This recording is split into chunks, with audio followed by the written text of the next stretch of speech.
What's up, everyone? Welcome back to Conflicts of Interest. This is episode 107, and I'm the co-host Kyle Anslone, joined by Will Porter. Will, how's it going today? Kyle, I'm great. How you doing, man? Doing good. Excited always for our Sunday shows because we get to cover so many of your articles, and we got three or four really good ones and important ones today, including these tweets from Kamala Harris and Antony Blinken on Press Freedom Day. It's just too good to pass up. So we're going to be talking about that and a whole bunch of other stuff. Be sure to share the show.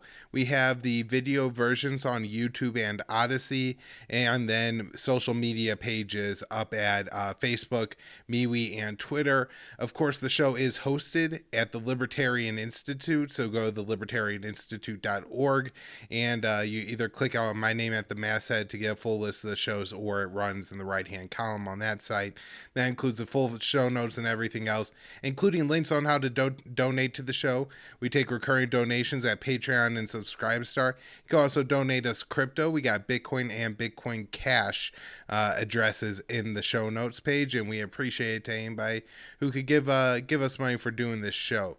And last, we would encourage you all to check out the sponsor, Paloma Verde. PalomaVerdeStore.com is where you need to go to get fantastic CBD products. I recently got some of their sports cream, Will, and let me tell you, I really like it. You rub it on and it relieves pain, and it does it without like the either icy hot thing where it's either too cold or too hot. You don't have any of that. And also, it's a menthol smell, and so it smells like nice rather than like old people in Bengay. So I really recommend the sports cream if anybody is looking, to treat some minor pain. I did some hiking over the weekend, and let me tell you, I was sore the next day, rubbed it on, I felt a whole lot better. So PalomaVerdeStore.com, there's tons of products up there. It's a brand new website. Check it out, and then when you check out, you use the promo code PEACE, PEACE, and that gives you a 25% discount when you spend $75 or more. All right, well, let's get into the show. And the first story we have here is, of course, the you wrote it up at RT. Snowden says Assange prosecution shows Biden lip service to brave journalists on World Press Freedom Day rings hollow. And of course, what you had here is, I think, most notably the Secretary of State and then the Vice President tweeting out, hey, we need to recognize press freedom on World Democracy, on World Press Freedom Day.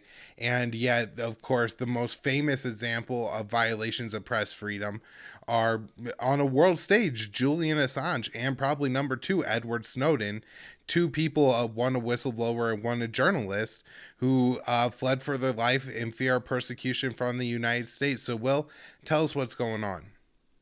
Yeah, sure. So, people might be aware that we had this thing called World Press Freedom Day last week. To be honest, I'm a professional journalist. It wasn't really on my radar. I don't, I didn't wasn't really aware of this. Something the UN came up with like 30 years ago to, just as it sounds, to commemorate and to celebrate, the free press and that kind of stuff. And so, of course, for that day, you had all these Biden officials, as well as Joe Biden himself. I think he gave some kind of address or made some kind of public statement, just saying all this stuff about how they love our brave and intrepid and fearless journalists and our independent media and all this. But as you showed, the Secretary of State, Antony Blinken, put out one of these hollow boilerplate kind of statements on Twitter. And it was nice to see he got mobbed by people that, all these people calling BS, pointing to, as you said, the case of Julian Assange, who continues to rot right now in a maximum security prison in the UK, as the U.S. tries to extradite him to put him in another prison for nearly 200 years. That's the sentence he's looking at right now, possibly. And all of this for doing journalism and for exposing the crimes of our government and other governments. And as I sort of centered my article around, Edward Snowden also got in on this. And it was great to see his response to Blinken actually blew up way more than Blinken's original post did. So it was great to see a lot of people, know that all this is nonsense. They know the U.S. government does not really care about press freedom, at least not where it really matters.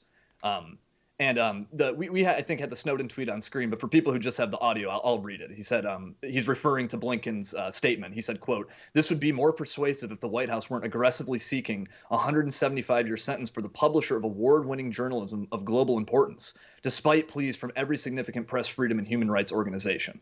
And then he links out to a article about Julian Assange. So I don't know. I didn't have a whole lot on this. I just thought it was worth noting. It's great to see when people, they're not taking this BS from officials, at least not without some pushback. And Snowden really exemplified that. Yeah. Well, one of the things I wanted to point out here is just how nefarious this is and how it isn't just them putting out a lie.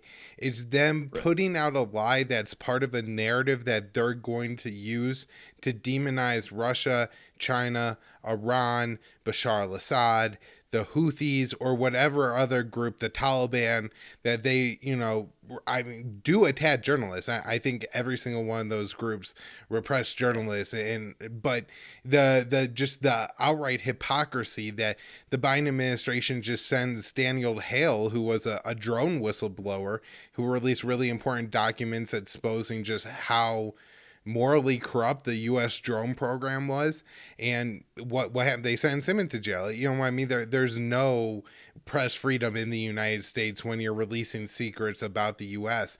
I mean, maybe not even a prime example, but like when the Fast and Furious documents were coming out, Ted Galen Carpenter has a couple really good articles on how the journalist that was blowing those up was harassed by the Obama administration. James Rosen was spied on and was Yeah. threatened with jail time. And these are from like the Obama year. So I'm not talking about like Trump and his recklessness. These are things that Obama, Biden are doing or did, right? And it's just Yeah. absolutely crazy. I mean, Obama even waited till the end of his term to commute Chelsea Manning's sentence. And even Yeah. then, yeah, I mean, put her in a position where it ended up being, well, back in jail in a few years. And while I mean that's really an abuse of the Trump administration, maybe giving him full pardon and making the standard known that Chelsea Manning's a hero, not a villain, makes it so that if Donald Trump does try to throw her back in jail, she's a far more sympathetic figure. But the way Obama treated her, makes it so that Trump is able to do that. I don't know. It really this one really made me mad, Will, because the U.S. is one of the greatest violators of press freedom. I mean, hell, one of the things that Julian Assange is threatened jail time over essentially is the collateral murder video, right, where U.S. Yeah. soldiers killed 2 Reuters journalists in Iraq. Justice for them? No. No. Nope. Yeah. Well, go ahead. Oh, sorry. Yeah, it's interesting to see that, like, Biden has, I think, a ready-made excuse, I think, to drop the charges against Julian Assange. His old boss, like you just mentioned, Barack Obama, who was so bad on so many of these issues, so bad on whistleblowers, even the Obama administration decided, like, Julian Assange, like, prosecuting him would be a step too far. They had what they call, like, the New York Times defense, that what Assange does is not, distinguishable from what the New York Times does when it, publishes classified material. But Biden has thrown that argument to the wayside, and now he's picking up where Trump left off, and he's still pursuing these charges, even though it seems to me he would have a pretty good rationale and excuse that, like, hey, we all love Obama, right? All of Biden's people love Obama. Well, why not make his argument? Why not reiterate the Obama argument? But no, he's picked up the Trumpian argument instead. Right. I should point out too, Glenn Glenn Greenwald put out a really good article on this today, and he goes through like a lot of the examples that I pointed out, but just the utter hypocrisy of these statements.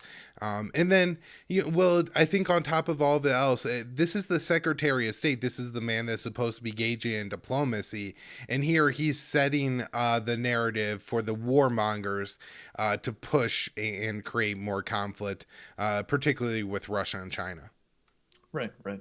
All right, that's all I have. Yeah, I mean that's about all I have on that one too. So yeah, I guess we could shift gears here. It's a slightly different subject, very different subject, but there is a very interesting case right now I find in California where that is related to the qualified immunity for the cops. And I believe it was the LAPD in 2013. There was this 13-year-old kid. They got him to confess falsely to a crime that he did not commit, and it was later came out that he did not commit that crime. And now this guy, I don't exactly know how old he'd be now. I don't know the man doing math on the spot, but he's not. He's no longer a teenager, I don't think. Right, he's an This guy, adult. Yeah, and he'll be like 22. yeah, exactly. That's what I'm saying. He's now an adult, and he's now trying to sue these cops because they denied him an attorney, and the cops I think are trying to fight back on that. So tell us what's happening with this. What happened with this kid's case, and what are the cops trying to now argue?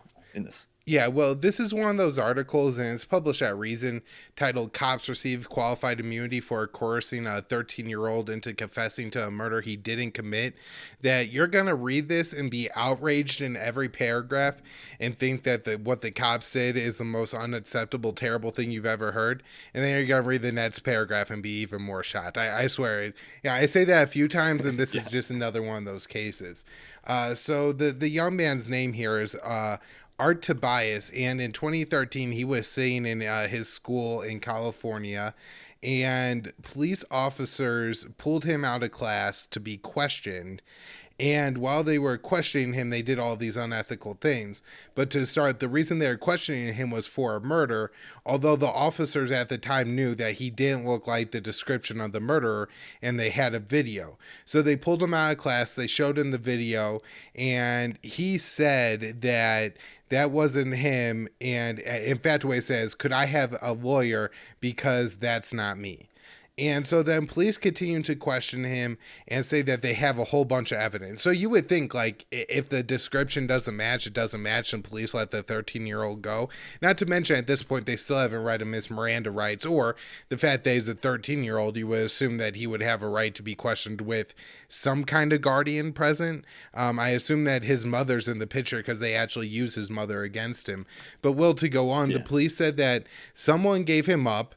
So, imagine you have two police officers who are supposed to be like authority and trustworthy figures in your community. And as a 13-year-old, they tell you that your friends told them that you killed this person and that they know you did it, and we have other evidence.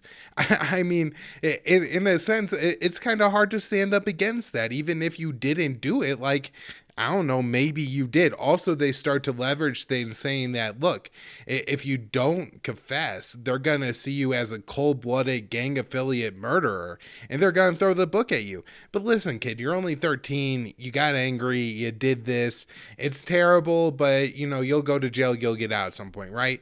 Like, I can't imagine being a 13-year-old in that position, but whatever that 13-year-old does is in no way any evidence that they're confessing to any crime. But to top it all off, Will, police told him that his own mother said that he did it. And I mean, at that point, if you're a 13-year-old, I would assume I would confess. I would be like, wow, I either must not remember, or something happened that I don't understand where I killed this person, because they said my own mom said I did it.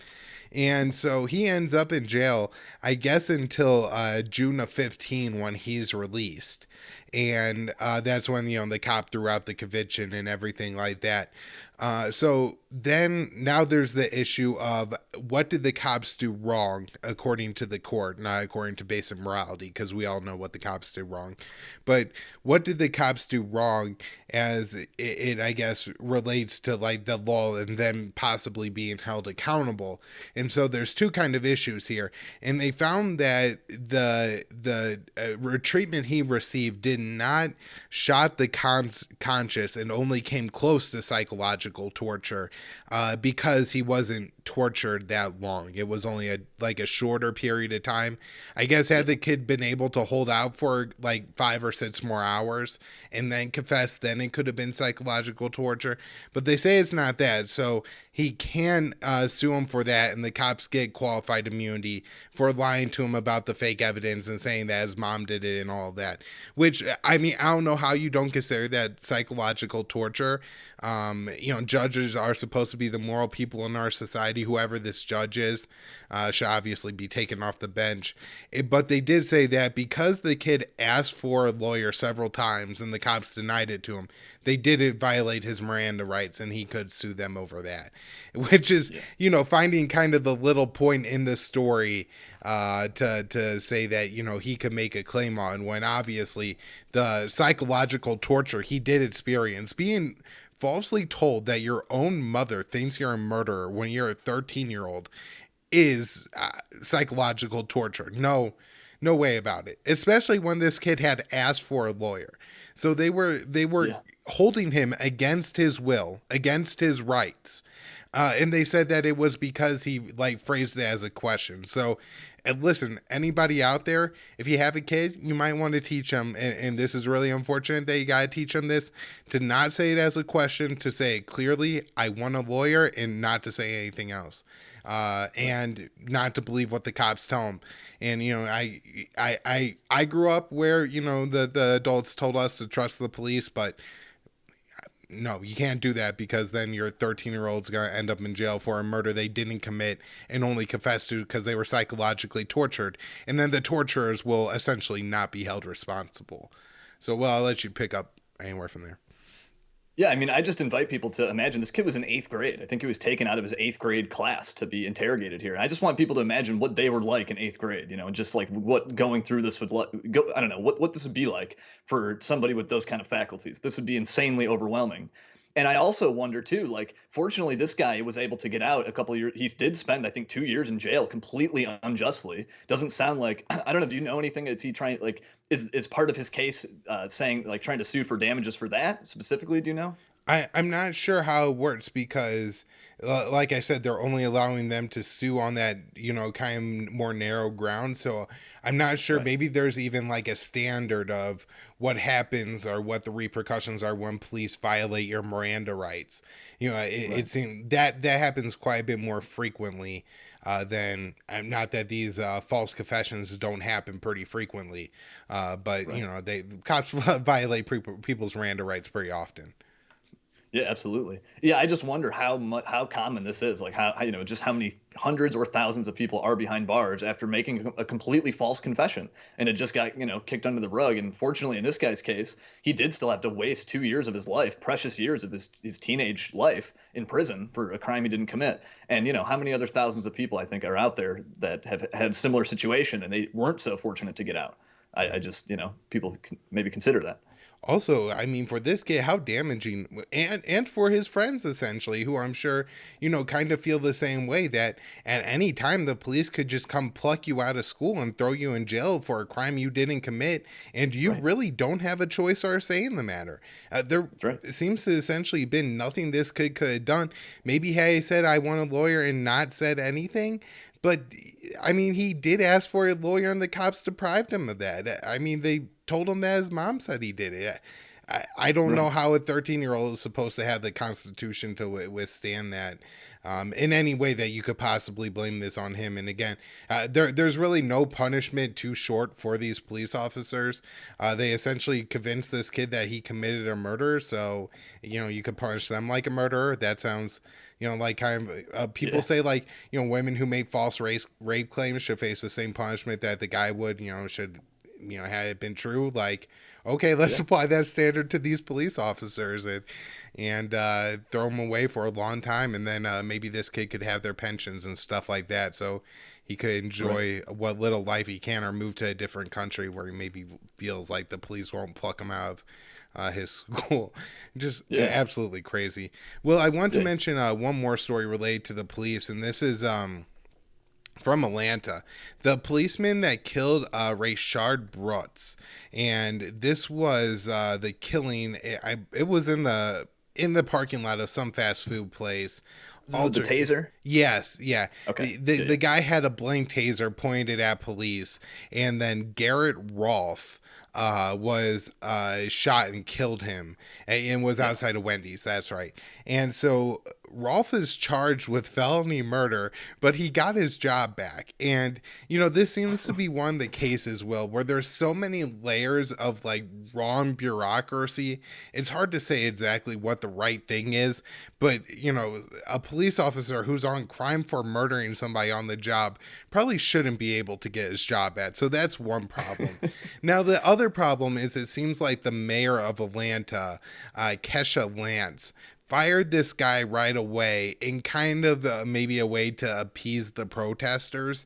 And maybe even knew that this would not be able to hold up with like the review process and the way the police unions work and everything like that. And Yeah. so it does feel like a little bit like this was a way for the government to quell outrage and then like, deal with this problem later when people are less hot about it. I mean, I think this was like sometime during the George Floyd protests were still going on. And Oh yeah. so, this was like Atlanta was already hot, and this was going to add fuel to the fire. And so, it just, this is a terrible situation, as I said. And it's not like justice could happen fast enough where you could say, like, okay, well, while he's on trial, he's effectively fired. And if he gets found innocent, then, but I mean, this trial could drag out for what, 5 years? You know what I mean? Like some of these murder trials, that the jury selection alone is a mess. Like, even look at the Chauvin conviction. Now there's a juror that's been going on podcasts, and essentially a lot of people feel like there's grounds for a mistrial and all. It's just, it's a nightmare to actually, the justice system is such a mess that you can't actually say, oh, we'll just go through the justice system, because that essentially means the police will probably get off, and if not, it'll take a long time to resolve the issue anyway. So I don't know what the solution is here, but it seems like the government was just kind of screwing with people and trying to quell outrage at a time when, deal with the problems as they come up. And when your police are killing people, don't fire them if you're not going to use the process that's going to allow them to come back on the job. Yeah, yeah. This kind of reminds me. There was this discussion after the George Floyd killing. There were the prosecutors talking because the protesters were demanding instantly murder one, charge him with the most severe crime you could. And there was this sort of argument from the prosecutors that like, look, man, we have to be careful because if we get too overzealous and charge him with something that like we can't prove, then he gets off and he gets no punishment. And so, like, in this case, Chauvin was convicted, but, like you're saying, there's all these, possibilities for appeals. I know what Maxine Waters was saying in publicly. The judge in Chauvin's case said that could give grounds for an appeal because she was kind of like using the threat of public protest and unrest to kind of like coerce the jurors. Apparently, that was like at least that could be someone's argument. And so it is interesting that like they have to be a little careful. You can't go fly off the handle and just fire the guy right away because then he might end up back on the force. And he's been convicted of. You said he was convicted of murder. That guy, the oh no, Rashard not Brooks? convicted. He's charged. Charged. Excuse me. Yeah, But the guy who killed Rashard Brooks. But even then, being charged and then reinstated on the force, that's a pretty bad outcome. And maybe if she would have been a little more careful about it, then maybe this guy wouldn't have got back on. So yeah, there is that consideration too. Or maybe, realizing that a big root of the problem is the way police unions have like the system set up where a lot of officers do get back on the job. The officer that shot James Blake in the bat 7 times is back on the job in Kenosha. And that's one where let's say that the police find that, using force in that case was justified. And that, a lot of people will say like, hey, you don't know what it's like to point the gun at somebody and pull the trigger. And when that happens, people frequently just empty the clip. Even if that is a case where you're not going to maybe throw this guy in jail or find that what he did was within the realm of police procedures, it's still not the way. Like, he's proven that he can't be a police officer, that he can't, Right. effectively fire his weapon, that he's going to just empty the whole clip every time. And I mean, we've seen cases even recently where police are shooting at some people and then hit kids. This is a very possible outcome.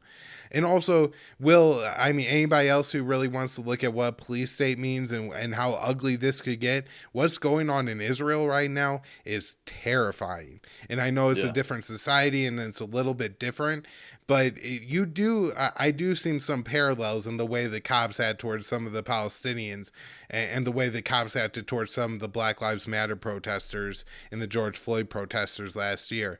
And I'm not even, when it comes to both cases, I'm sure there are people in Israel who are Jewish who do stand with the Palestinians and receive similar treatment to the Palestinians, just like we saw, white people in the U.S. receive the same treatment, unfair treatment as some, the Black Lives Matter protesters. Right. But just if you allow cops to act with impunity, it's only going to get worse.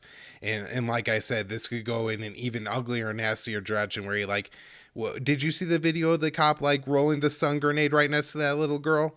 I don't Horrific. think I did. Oh, God dang. yeah. He looks like he looks like it's a little game, and he's bowling around. It's very similar to some of the way the U.S. police officers casually use the less than lethal force, like pepper Oh, spray and stuff oh, like that. do you mean in Jerusalem, the Israeli Yes. cop who Yeah. threw it into a crowd of people? I Yeah. did see that. Okay. Yeah. Yep. God All dang. Yeah, right. that was a bad one. I think that's all I have But on is the that cops. Yeah. it is good though. I'm glad that this guy is being allowed to go forward with his case at least. This story would have been even worse had they decided that nope, the cops have full on qualified immunity here.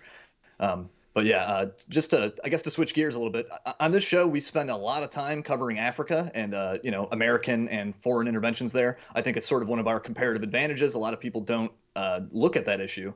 And one major theme that we hit on here a lot is the way that AFRICOM, like the U.S. military command that oversees Africa, the way that it is constantly trying to justify its own existence and always trying to come up with some new grand mission for it to go on so it can stay on the gravy train.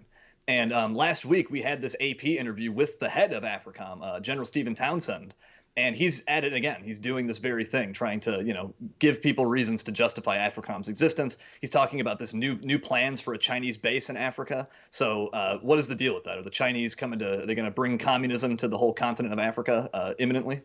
Yeah, we touch on this a little bit in episode 85 with Danny Sherjan, who was just on the last episode. The show is absolutely fantastic and understands the Africa issue so well. So if you want some more detail and background on this and somebody, with some great credentials explaining it, Danny's a former West Point professor, check out that episode. But to talk about what's specifically going on here, we had again AFRICOM General Stephen Townsend say that the U.S. says that China is looking at establishing some bases in Africa or a base in Africa.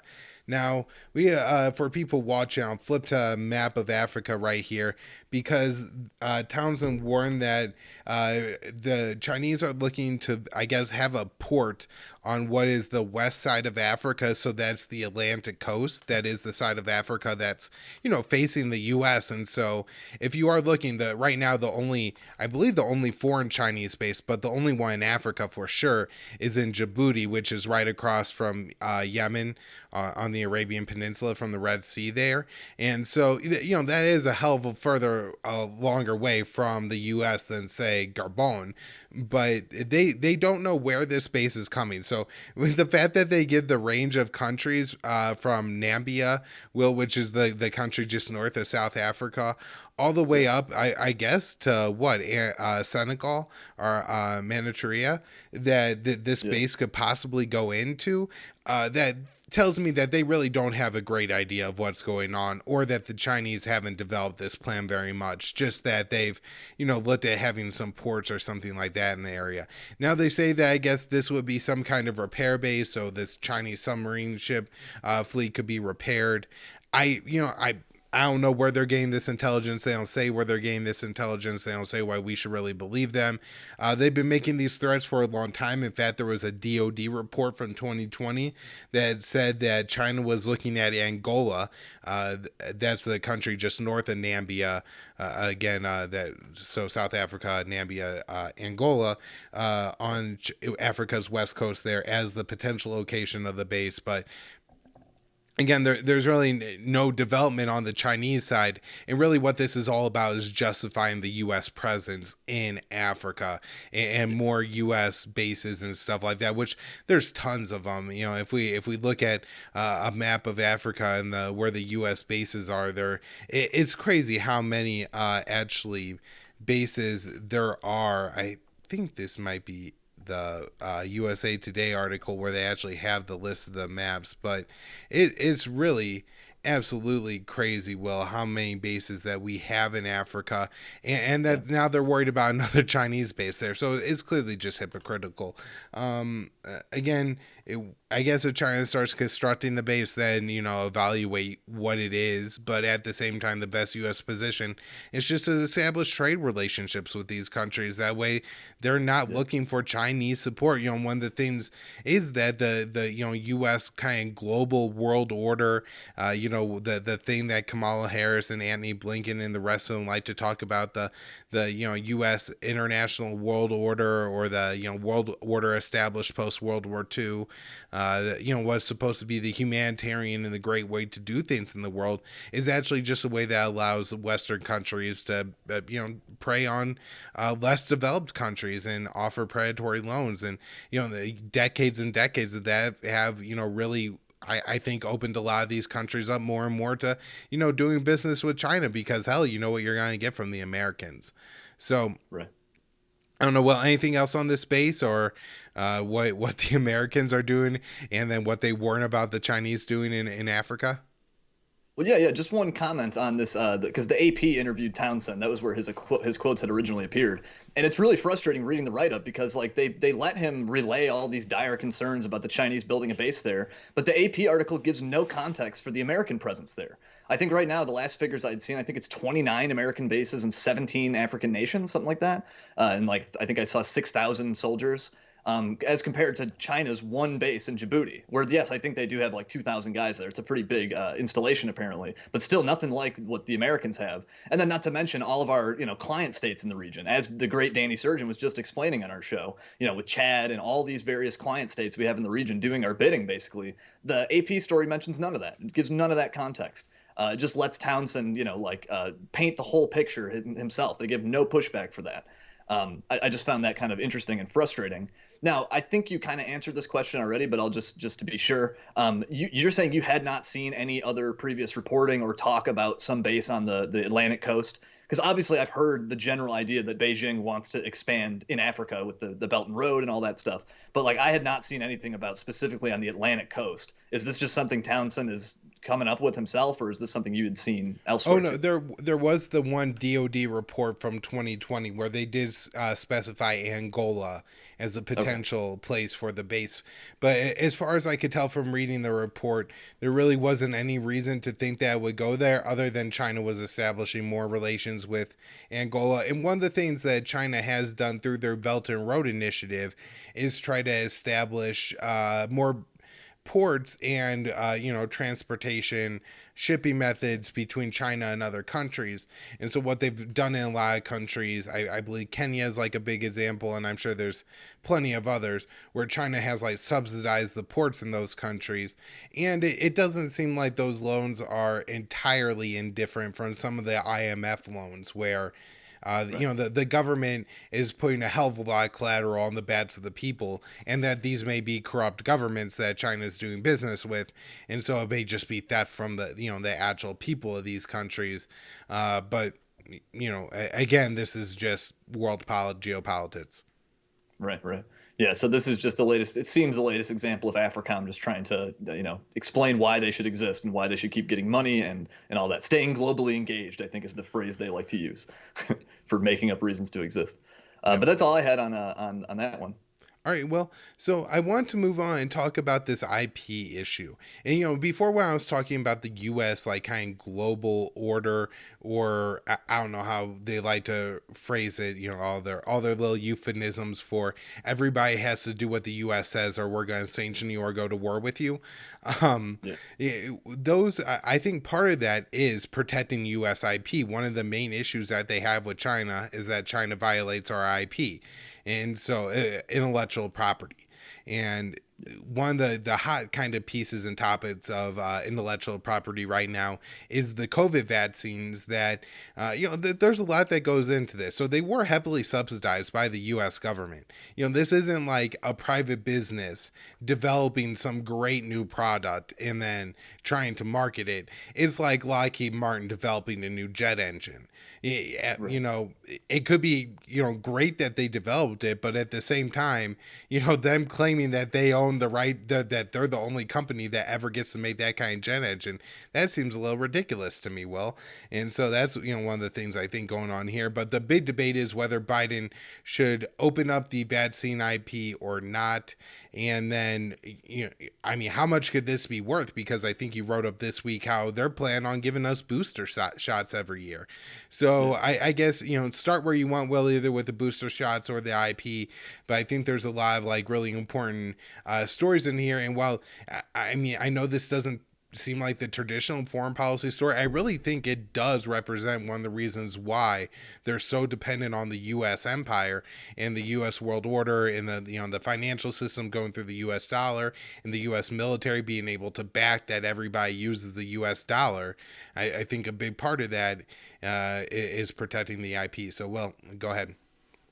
Yeah, I would certainly agree. The intellectual property is very important to, that all very much factors into the empire.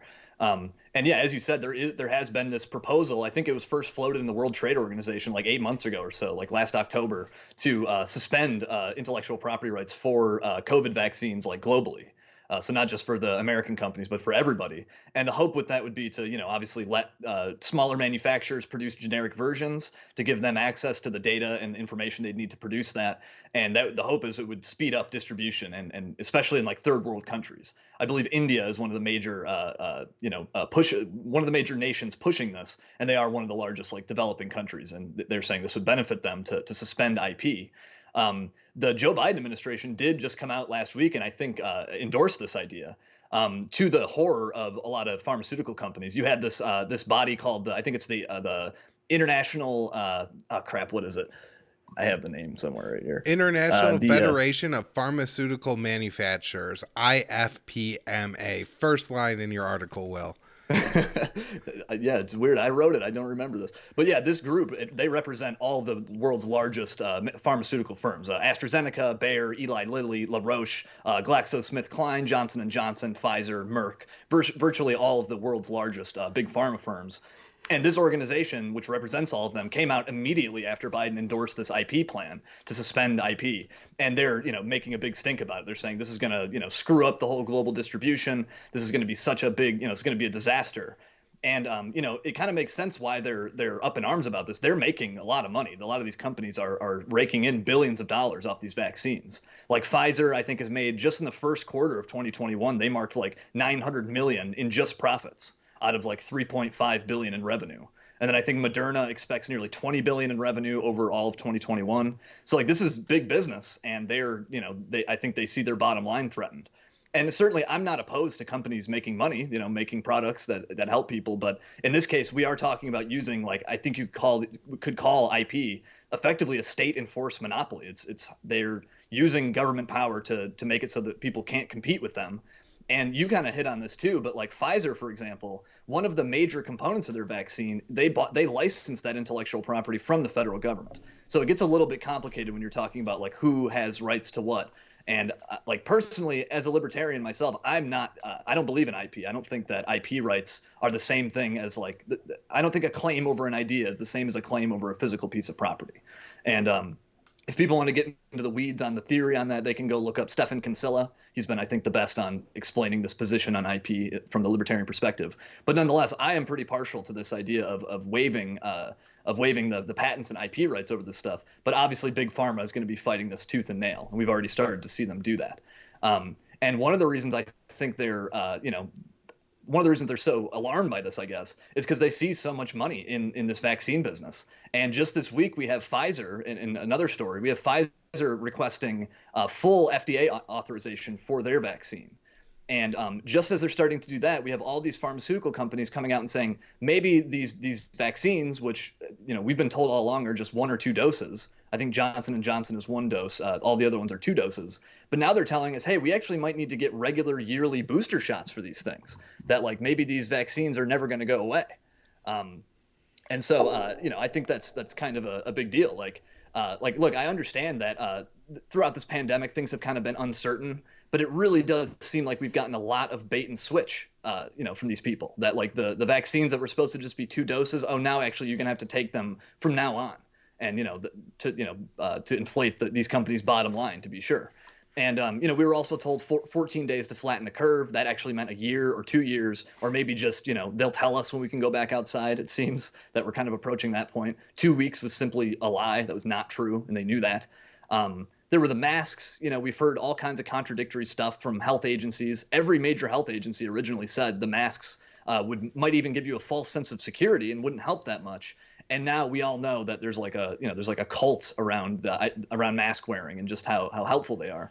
And the vaccines too, in general, these were supposed to get us back to normal. We heard this for months on end that once the vaccines come out, then hey, we can start going back to normal.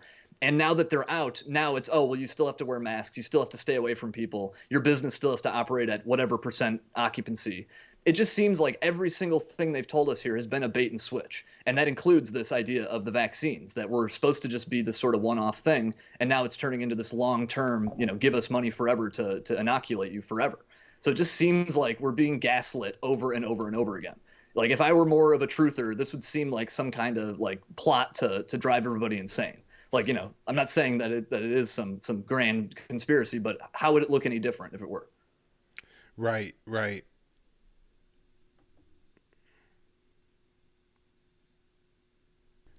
So, Will, one thing that's always really struck me with the whole IP vaccine issue was that Biden has been yelling at Americans that if you don't get vaccinated as soon as you can, then there's a risk that there's going to be variants and that this is going to be even worse.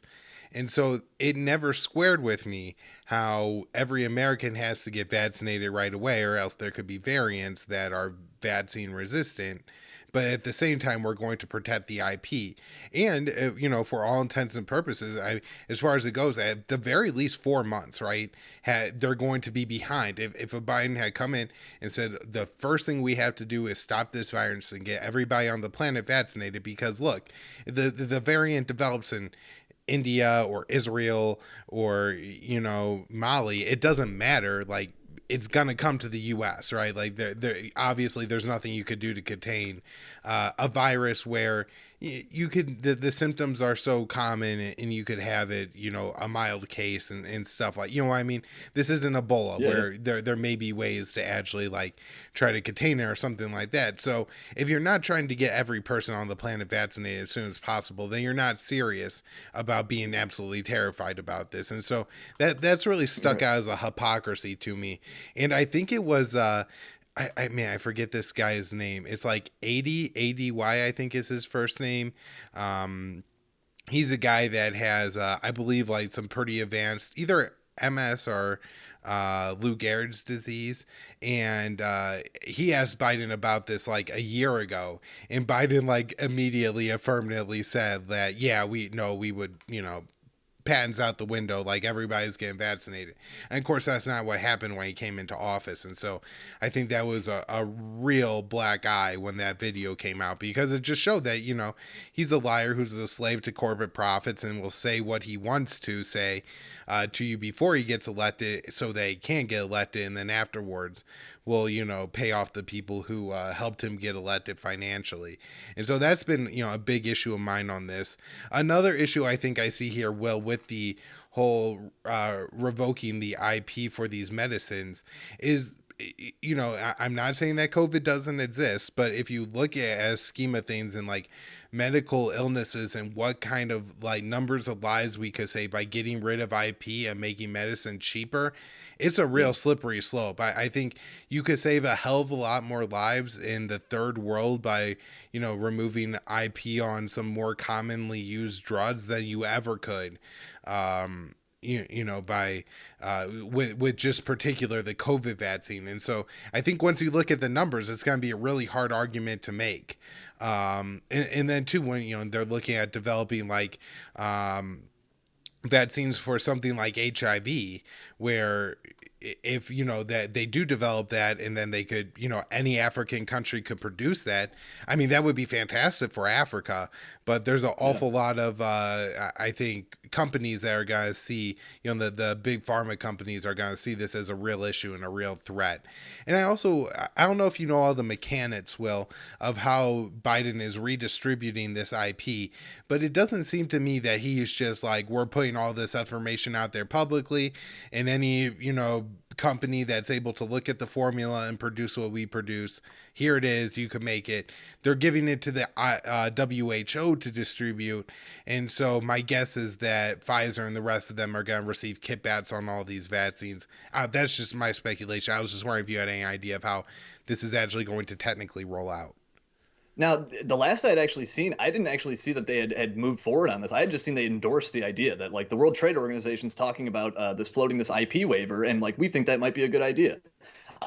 didn't actually see where they're like saying we're going to pull the trigger and here's how we're going to go forward. They just kind of, and it's funny because the pharmaceutical companies freaked out just with that, just with the Biden administration saying this looks like a probably a good idea, and it didn't even seem like they were vowing to actually take action on it. Maybe you had actually seen something after I had covered this that had been updated, but I didn't think they had actually done anything practical or even talked about that on that level. I thought it was more just like this looks like a good, we like this in concept. I did read one statement that said to distribute somehow through the World Health Organization.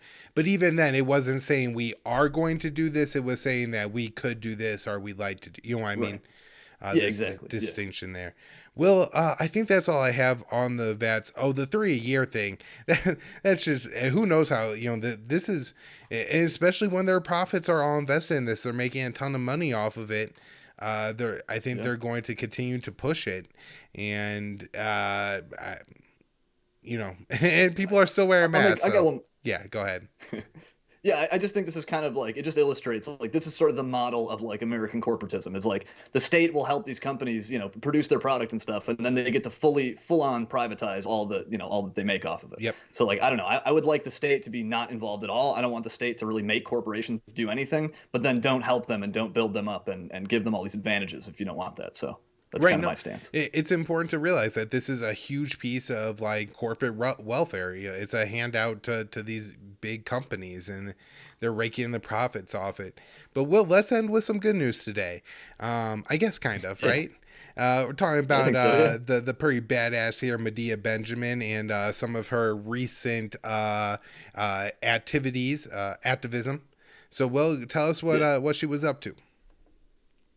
Yeah, like this was awesome, and I'd really encourage people to go and just listen to the audio themselves and to get the whole thing. But this is so I think worth pointing out here. So I think people in our audience are probably familiar with Medea Benjamin. She's one of the founders of Code Pink, a left-wing anti-war group.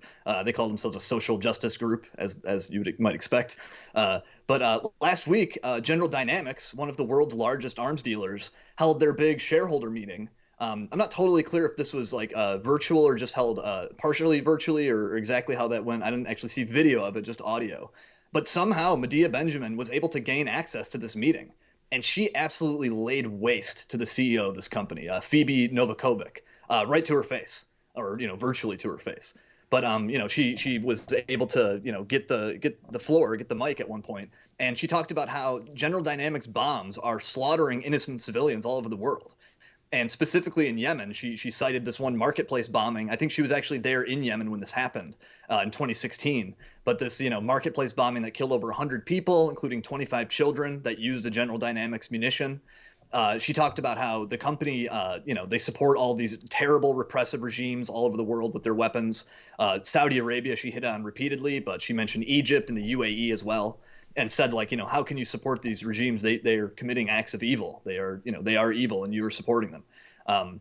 She pointed out how the General Dynamics business model and really of the whole arms industry relies on perpetual conflict and bloodshed, and how the weapons producers push our government to be more belligerent in their foreign policy with their billions of dollars in lobbying. I think General Dynamics last year spent around 11 billion in on their lobbying efforts in the U.S. government.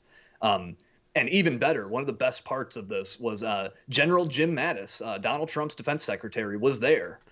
He's on the board of General Dynamics, of course, and Benjamin directly confronted him as well. She said that his whole career is like a walking illustration of the military-industrial complex, and how he spent his entire career walking through the revolving door between the Pentagon and General Dynamics. And he didn't respond or anything, but she did get to, you could hear she said, and Mr. Mattis, like she's addressing him directly. So this is all just great. And at one point, the CEO does try to push back. She tries to debunk what Medea says, and she just had nothing. She said that Benjamin is, she's spreading misinformation, specifically about that marketplace bombing in Yemen, but she had no alternative facts to bring up at all. And Human Rights Watch and a bunch of British journalists did investigate that specific strike in 2016, and they found fragments of General Dynamics Mark 84 2,000-pound bombs there.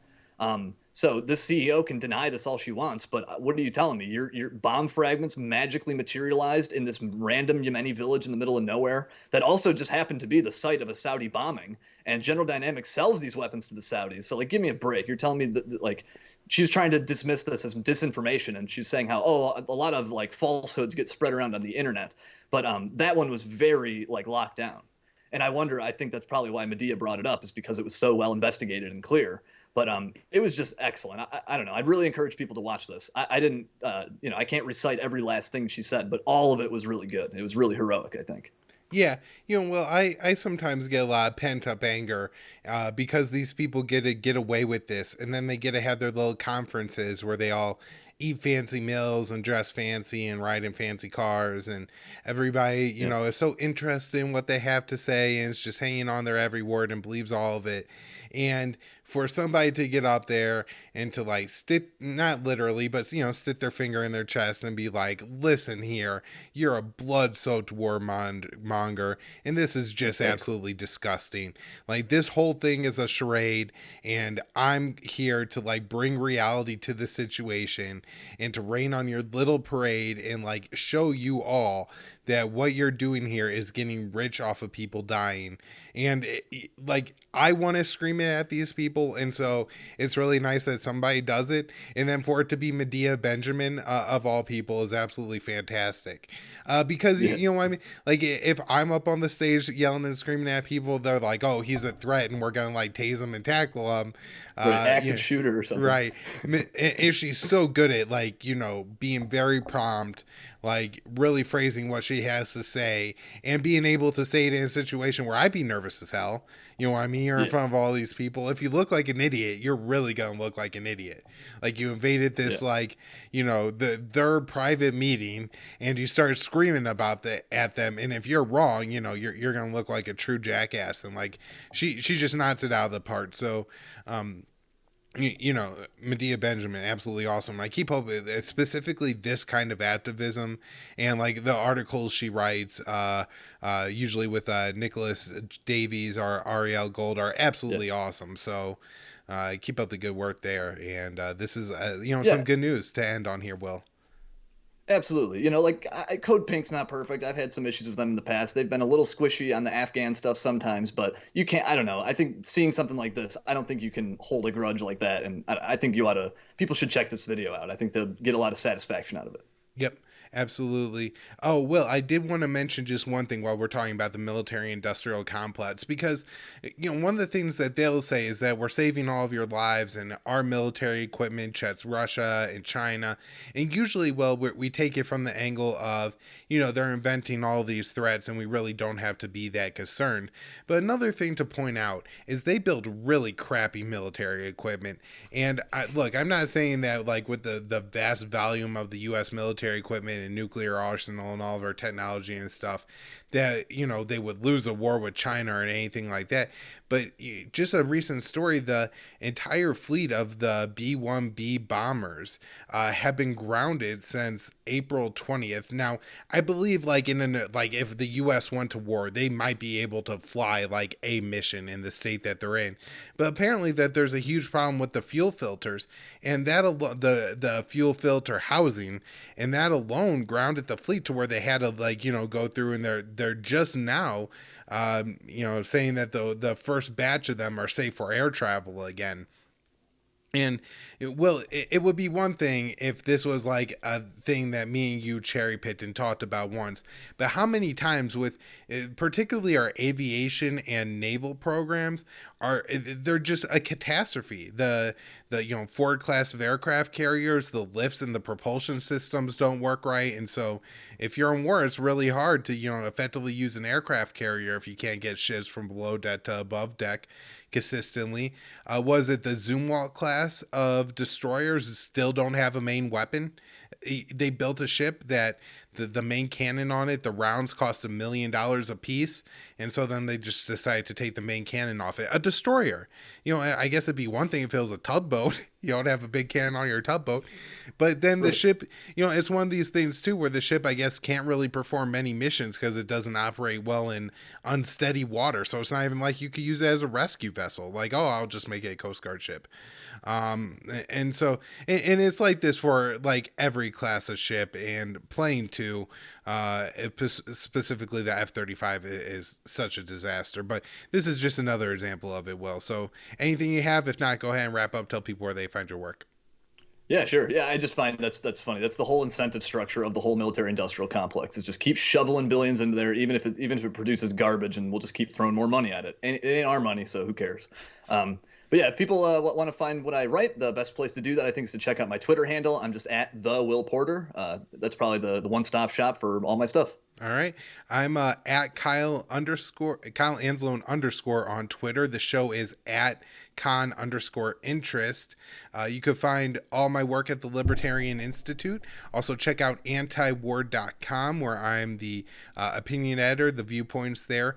Also, the show runs on the blog somewhat frequently. So if you're checking out the blog section at antiwar.com, you can often find the show, and then donate. Patreon, Subscribestar, Bitcoin Cash addresses in the show notes page, and get yourself some great CBD products at Paloma Verde store. Use the promo code PEACE to get yourself a discount. We'll be back with we got some great interviews lined up this week, so be sure to subscribe because we've got some great stuff coming out. All right, talk to Hell you yeah. later, Will. See you. Bye, everybody.